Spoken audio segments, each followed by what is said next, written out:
sont tentés d'obéir à la structure du premier leader. Seulement aujourd'hui dans les églises, où tout le monde peut se lever et prendre une décision. Celui qui est derrière là-bas, il dit, demain il n'y a pas qu'il dit, et tout le monde obéit. Non, le royaume de Dieu opère dans un gouvernement. C'est le royaume de Dieu. Lorsqu'il y a le royaume, il y a un roi. Lorsqu'il y a un roi, il y a la loi. Lorsqu'il y a la loi, il y a la sphère de quoi? De commandement ou encore la sphère d'autorité du roi. C'est la même chose que l'église. Nous ne sommes pas une religion. La Bible nous dit, sur toi Pierre, je bâtirai mon église. Même les portes de l'enfer ne prévaudront jamais. Ça ce n'est pas la religion. Ça c'est le royaume qui s'élève au-dessus de beaucoup de royaumes. Qui s'élève au-dessus des portes du royaume. L'église est la seule représentation du royaume éternel.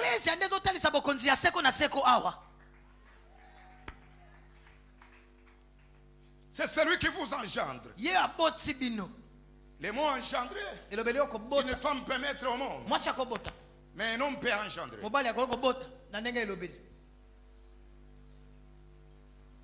Une femme peut mettre au monde, mais un homme peut engendrer. Abraham n'a pas enfanté. Le contexte véritable dans les Grecs, c'est engendrer. Qui signifie quoi? Une semence mâle qui produit le reste des générations. Et si vous êtes la semence d'Abraham, alors Jésus dit, je devais voir les fruits d'Abraham. En d'autres termes, si vous êtes la semence de Mangembo, vous ne pouvez pas produire un Chinois. C'est comme une relation d'un homme ou d'une femme. Tous congolais, mais ils mettent au monde un Chinois. Et il y a dans les églises les gens qui n'ont aucune semence du Père. Si vous l'entendez prêcher, c'est un témoin de Jéhovah. Il n'y a aucune semence du Père. Aucune odeur du Père. Aucune représentation du Père. Cependant un fils, c'est la représentation exacte de la semence du Père. Les hommes qui sont ici, ils savent. Si vous avez votre premier bébé, la première chose, vous regardez au nez. Comme j'ai un nez très gros comme ça, si vous regardez au nez, si le nez de mon fils est très grand, alors il m'appartient. Mais ma femme met au monde quelqu'un qui a un nez comme un Indien. Là-bas, le problème commence.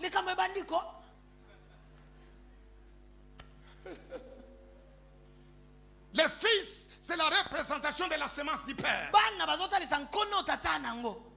Si vous êtes dans la vision d'un Père, la grâce qu'il a, c'est la grâce qui va vous animer. Et c'est la grâce qui va vous révéler.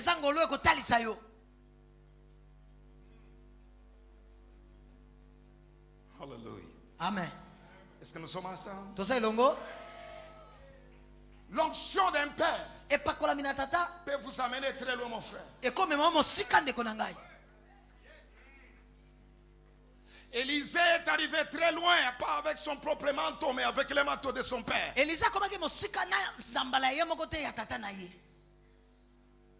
Il a marché dans un parcours très difficile avec son père. Et son père était un homme difficile. Difficile à céder. Mais dans chaque station, il lui demandait de rester. Élisée disait, tant que tu existes, je ne t'abandonnerai pas. En d'autres termes, j'ai besoin de voir ton Dieu. Ils sont arrivés au Jourdain. Élisée a enlevé le manteau. Il a divisé le Jourdain. Et les était divisé en deux. Ils sont passés. Arrivés à la dernière station. Qui était, quelle station encore? Je ne sais pas. Il a dit alors, bientôt je vais m'en aller. Je crois que c'était le Jourdain. Et là-bas, Élie lui dit, demande-moi ce que tu veux. Je te le donne. Il n'a pas demandé l'eau. Il n'a pas demandé l'onction. Non, il n'a pas demandé l'or et l'argent, mais il a demandé l'onction. Écoutez frère, vous possédez l'onction, vous possédez l'or qui est dans les champs. Mais vous demandez l'or, ça va se terminer.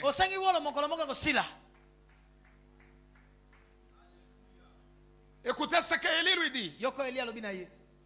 Élisée lui dit, donne-moi ce qui est en toi de double.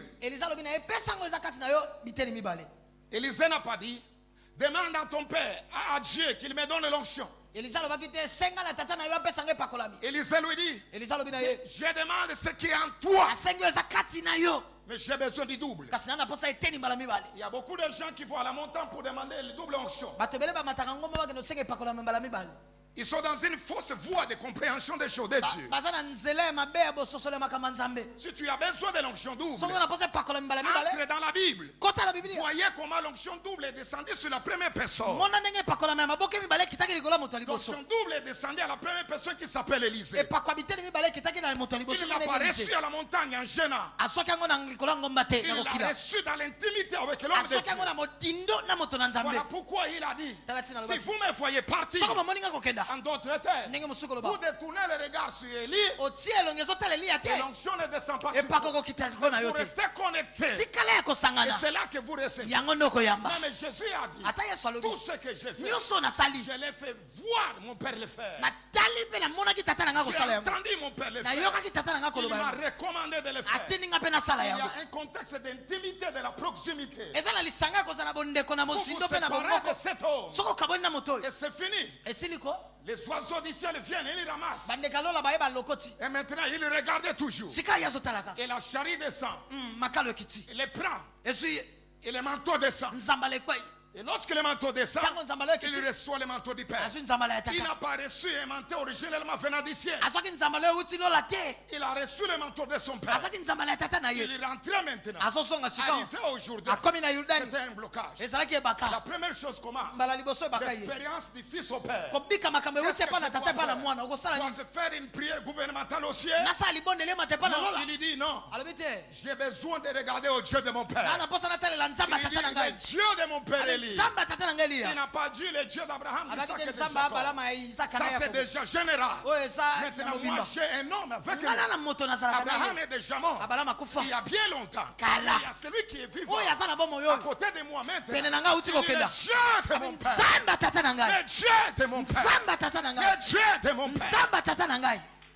Il prend le manteau. Il frappe. C'est la même chose que le Père a frappé. C'est la même chose que le Fils frappe. C'est là-bas que Jésus dit, tout ce que j'ai fait, c'est d'abord mon Père qui l'a fait. Je l'ai vu faire. Je l'ai écouté faire. J'ai discerné. J'ai regardé. J'ai sculpté. Et après, j'ai reçu le modèle. Et je l'ai compris aussi. Et le Jourdain s'est divisé. Et lorsque le Jourdain s'est divisé, le début de l'onction d'Élisée a commencé. Cet homme est devenu un homme puissant. Il est devenu même plus que son père. Le principe c'est quoi?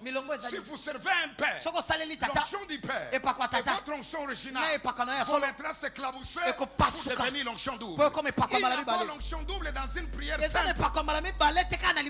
L'onction double vient de l'onction du père. Plus ton propre onction. Qui attend quoi? L'onction du Père. Ensemble, il y a un fait. Et maintenant, vous partez dans l'onction double.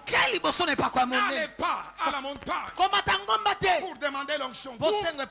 Mais vous êtes séparés de votre Père. L'onction double vient du Père et du Fils. Et le principe en est que vous pouvez servir un homme. D'abord au Congo c'est un peu difficile. Mais les anglophones comprennent ces choses. Et même Dieu a compris ces choses. Il a dit, Moïse, mon serviteur est mort. Lève-toi. Toi, Joshua, serviteur de Moïse. Je ne le parlais pas dans un contexte purement dictatorial. Non. Loin de moi, mon cœur n'est pas là, mes frères. Loin de moi, c'est là. Mais je parle dans un contexte comment les choses s'opèrent dans le royaume de Dieu. Je dis à Joshua, lève-toi, serviteur de Moïse. Le mot serviteur n'est pas seulement que vous êtes devenus esclaves. Non, service signifie se soumettre. Service signifie quoi? Exécuter l'ordre. Service, c'est-à-dire quoi? Reconnaître les rangs. Il est maître, et moi je suis serviteur. Et même dans le royaume, ces choses ne peuvent pas être discutables. Jésus est Dieu, mais il n'a jamais été père.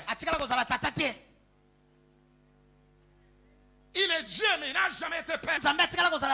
Il a reconnu la paternité. J'ai accompli ma mission. J'ai besoin de rentrer à mon père. Mais il était Dieu. Il y a beaucoup de gens qui disent, ils commencent le ministère aujourd'hui. Ils disent, même les pasteurs là, tous nous sommes serviteurs. Nous avons tous l'onction. Oui, frère. Mais il y a des choses que vous n'avez jamais rencontrées. Pour que cette église arrive à ce point, il y a des démons géants que cet homme a rencontrés. Que toi, tu n'as jamais rencontré. Il y a des démons géants, mon frère. Vous les chassez au nom de Jésus. Ils vous disent, nous connaissons Jésus. Et nous connaissons Paul. Mais toi qui es-tu?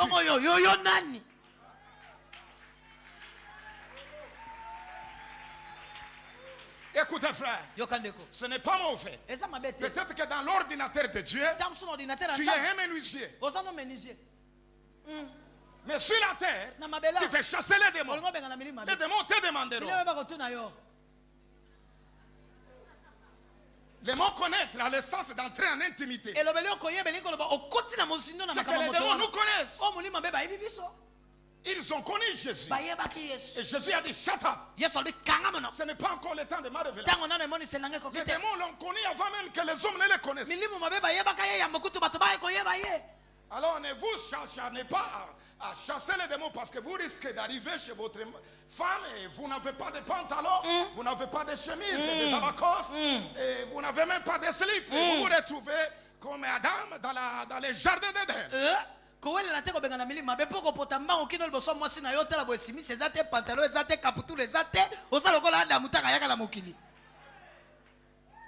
Mais ces démons-là reconnaissent qui est Paul.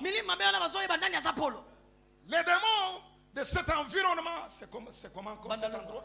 Bandalungwa. Des bandales, ils connaissent esprit. Voilà pourquoi ils les chassent au nom de Jésus. Voilà pourquoi ils obéissent au nom de Jésus. Parce qu'ils connaissent l'onction qui est sur lui.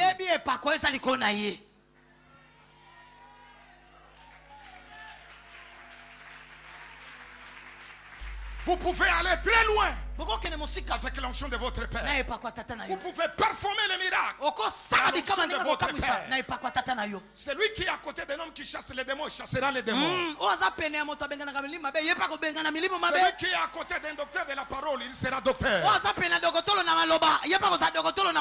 Celui qui opère à côté d'un prophète, l'onction prophétique va le faire. Tel est le Père et tel est le Fils. Si vous me voyez, vous voyez le Père. En d'autres termes, entre le Père et moi, nous sommes un. L'église doit arriver à ce niveau-là. Mangemba, vous devez arriver à ce niveau-là. Les gens qui sont en Allemagne, les gens qui sont en Amérique, les gens qui sont au Canada, et les gens qui sont au Congo, lorsque vous les regardez, ils sont égaux à SP. Mais lorsque vous passez ici et vous dites, aujourd'hui, où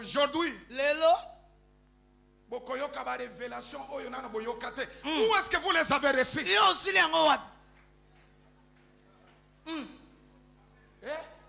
Vous dites aujourd'hui, vous écouterez les choses que vous n'avez jamais écoutées. Non, bâtir l'église, je reprends ce que le Père a dit. Voilà pourquoi Paul dit ceci. Dans 1 Corinthiens chapitre 3. Je cours avec mes minutes. À cause de la grâce qui m'a été donnée, je suis devenu un sage architecte. En d'autres termes, la grâce de Dieu m'a fait ce que moi j'étais seul. J'étais persécuteur de l'église. J'étais témoin de la mort d'Étienne. Mais lorsque la grâce de Dieu m'a rencontré à Damas, ce qui est aujourd'hui, ce n'est pas celui que vous avez connu.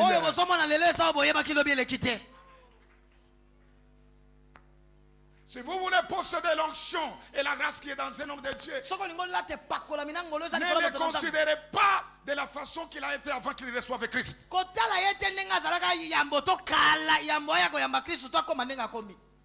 D'ailleurs, je le connais. Nous étions dans le même quartier et on mangeait ensemble. Maintenant, ce n'est plus la même personne. L'onction change quelqu'un. Il est devenu un sage. Architecte. Qui est un architecte? Il y a des architectes ici. Un architecte, c'est la personne qui a le plan de la maison avant que la maison existe physiquement. Un père, c'est celui qui a le plan spirituel de la vision avant que la vision existe. Lorsque nous bâtissons dans la vision, nous ne bâtissons pas dans ce que nous connaissons. Nous bâtissons dans ce que le Père a vu. Et nous matérialisons ce que le Père a écouté. Mais dans les églises, espère terminer de parler sur le royaume. Et quelqu'un est tenté de prêcher sur la démonologie académique. Il n'y a aucun processus continuel. Il n'y a aucune élévation de la chose qui a été bâtie. Il est devenu un sage. La sagesse dans la Bible est diversifiée dans beaucoup. Il y a la sagesse qui se reçoit lorsqu'on est devenu plus de 50, de 60. Vous avez l'expérience de la vie. Vous êtes passé dans beaucoup d'étapes de la vie. Vous pouvez instruire les jeunes gens. Ça, c'est la sagesse qui vient dans l'âge. Il y a la sagesse qui vient parce qu'on a beaucoup étudié. On a beaucoup étudié la Bible. Vous êtes aussi intellectuel. Votre façon de juger les choses devient différente.